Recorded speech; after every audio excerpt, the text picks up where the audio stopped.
So I'm only going to take out about 2.5 gallons. I'm just trying to remove some of the waste on the bottom and make room for some more fresh water. I already lost about, say, close to 2 gallons from evaporation, and that's just what happens with your fish tank over time. Then I've got close to 5 gallons of fresh water. I'm going to kind of show you a trick. This is how I get my hose started. I like to dunk it down, fill it up about halfway, and then we're going to lift it up fast and then shove it back down in there. And as you can see, I've created a siphon that's pulling out. You'll see it here in just a second.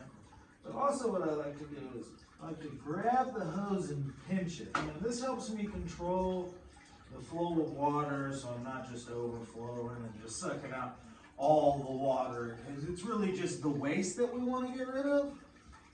So I'm going to kind of, oh, there's no waste there. There we go. You can kind of see how filling it up. Oh, and then it just stops. So it looks like the tank is actually pretty clean. I mean, these are generally my dirty spots. I'll put this here a little bit.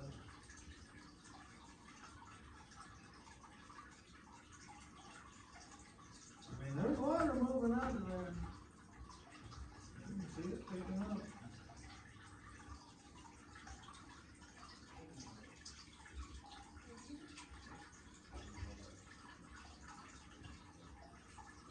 Alright, well, we're just going to let it siphon for a minute.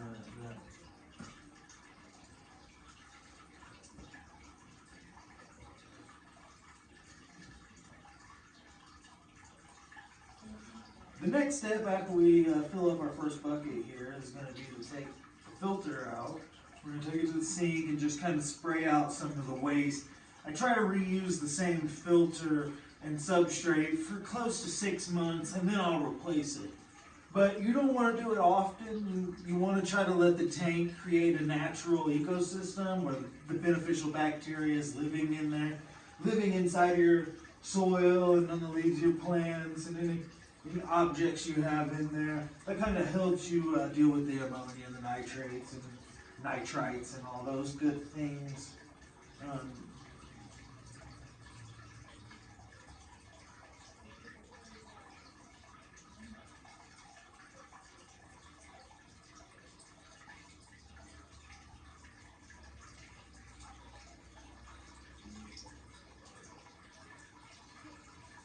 I think that'll be all the water that we take out. That should be good enough. We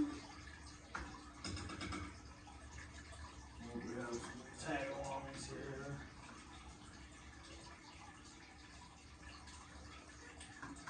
Just put that right there. I'll put it right there on there.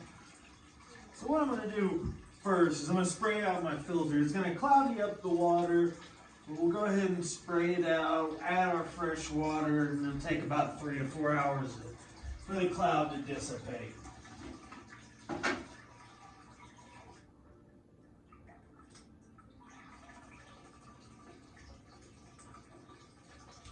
But as you can see, that filter is in much need to be rinsed.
I do believe that'll be the last rinse that filter receives.